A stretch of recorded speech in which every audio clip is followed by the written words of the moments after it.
નમસ્કાર મિત્રો, જય માતાજી, જય શ્રી કૃષ્ણ એન્ડ મહાદેવ. તો ફ્રેન્ડ્સ, તો આજે આપણે જોવાનો છે શ્રી કાલાવડ રણુજાનો ઐતિહાસિક બ્લોગ. અને મિત્રો, તો આ છે ત્યાંની માર્કેટ. તમને નવી નવી વસ્તુ મળી જશે અહીંયા. તો મિત્રો, તો આવી ગયો છે મંદિરનો ગેટ. તો ફ્રેન્ડ્સ, તો ચાલો આપણે અંદર પ્રવેશ કરીએ.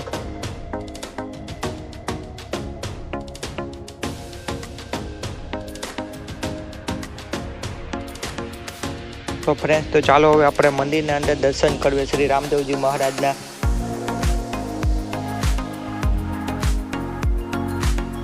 અને મિત્રો, તમે જોઈ શકો છો આ ફોટા દ્વારા તમને રામદેવ પીરનો ઇતિહાસ જાણવા મળશે ફ્રેન્ડ્સ.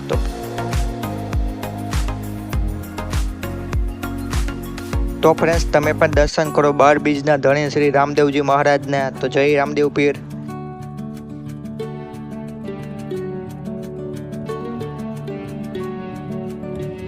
અને મિત્રો, તમે રામદેવજી મહારાજના દર્શન કર્યા પછી થોડા આગળ જાઓ ને એટલે તમને નાના મંદિર ઘણા જોવા મળશે. અને ફ્રેન્ડ્સ, તમને માતાજી અને ભગવાનના ઘણા મંદિર છે, તો તમે એ જ દર્શન કરવાનું ચૂકશો નહીં ફ્રેન્ડ્સ. તો આ છે શ્રી તિરુપતિ બાલાજી. અંદર તમને નવીન દ્રશ્ય જોવા મળશે શ્રી ભગવાનના. અને ફ્રેન્ડ્સ, તો આ છે દેવ દર્શન, તમે જોઈ શકો છો. અને ફ્રેન્ડ્સ, આવા નાના મંદિર ઘણા છે, તો તમે દર્શન કરવાનું ચૂકશો નહીં ફ્રેન્ડ્સ. કમસે કમ 40 થી 50 મંદિર છે. મંદિરની આજુબાજુ ચારો તરફ મંદિર જોવા મળે છે ફ્રેન્ડ્સ. અને ફ્રેન્ડ્સ, ભાદરવી સુદ 11ના દિવસે અહીંયા મેળો ભરાય છે. તો ફ્રેન્ડ્સ, દર્શન કરો શ્રી રામદેવજી મહારાજના. અને ખૂબ જ વિસ્તારમાં મેળો ભરાય છે. તો ભાદરવી સુદ 11ના દિવસે આવવાનું ચૂકશો નહીં. ખૂબ જ મોટો મેળો ભરાય છે ફ્રેન્ડ્સ. અને અહીંયા મંદિર બી આવેલા છે. એક નવું મંદિર બનાવેલું આવ્યું છે અને એક ઐતિહાસિક જૂનું મંદિર છે. અને મિત્રો, તો નવું મંદિર છે, તો આપણે બંને મંદિરના દર્શન કરવાના છે ફ્રેન્ડ્સ. અને ફ્રેન્ડ્સ, અત્યારે રામા મંદિર ચાલુ હતું, તમે જુઓ.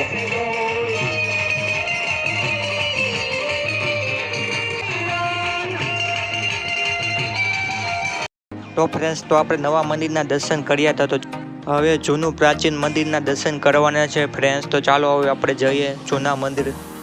તો ફ્રેન્ડ્સ, તો આ છે ત્યાંનો ગેટ. તો ફ્રેન્ડ્સ, તો ચાલો હવે ગેટની અંદર પ્રવેશ કરીએ.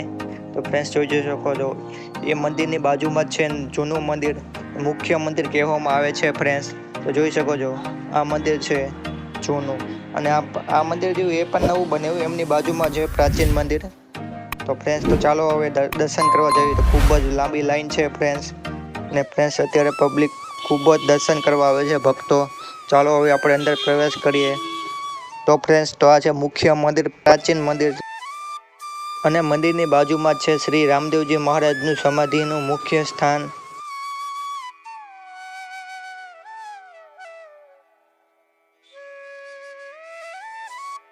તો હવે મિત્રો, તો આપણે હીરા ભગત બાપુના મુખ્ય અખંડ ધૂણાના દર્શન કરવાના છે ફ્રેન્ડ્સ.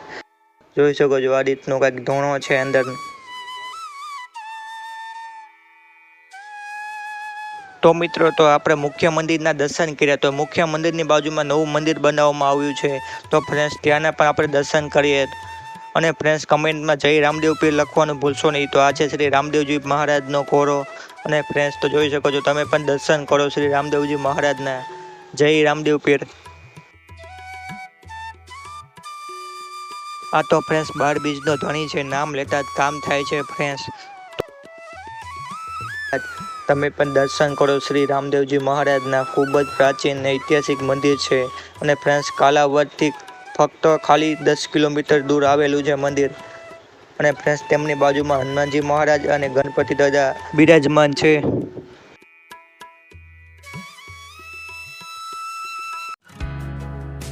તો તમે પણ દર્શન કરો. ખૂબ જ ઐતિહાસિક મંદિર છે કાલાવડ રણુજા. તો કાળ ભૈરવ દાદાનો પણ અહીંયા. અને મિત્રો, તો અહીંયા લાખો ભક્તની માનતા પૂરી કરવામાં આવે છે. અને ફ્રેન્ડ્સ, તો આ છે શ્રી 52 ગજની ધજા. અને મિત્રો, તો તમારે મેળાની મોજ કરવી તો ભાદરવી સુદ 11ના દિવસે જરૂર આવવું. અહીંયા કાલાવડ રણુજાનો નજારો જ કંઈક અલગ હોય છે. અને ત્યારે શ્રી રામદેવજી મહારાજના નોરતા ચાલી રહ્યા હોય છે. 11ના દિવસે અહીંયા મેળો ભરાય છે, ખૂબ જ વિસ્તારમાં મેળો ભરાય છે. તો જરૂર વિઝિટ કરો, શ્રી રામદેવજી મહારાજના મંદિરના દર્શન કરો. તો ફ્રેન્ડ્સ, આવા જ લોગ જોવા માટે આપણી ચેનલને સબસ્ક્રાઈબ કરો નવીન વ્લોગ આપણી ચેનલમાં તમને જોવા મળશે. Like, share, subscribe, enjoy the vlog. જય માતાજી, જય શ્રી કૃષ્ણ. તો આભાર તમારો. Thank you. મહાદેવ હર.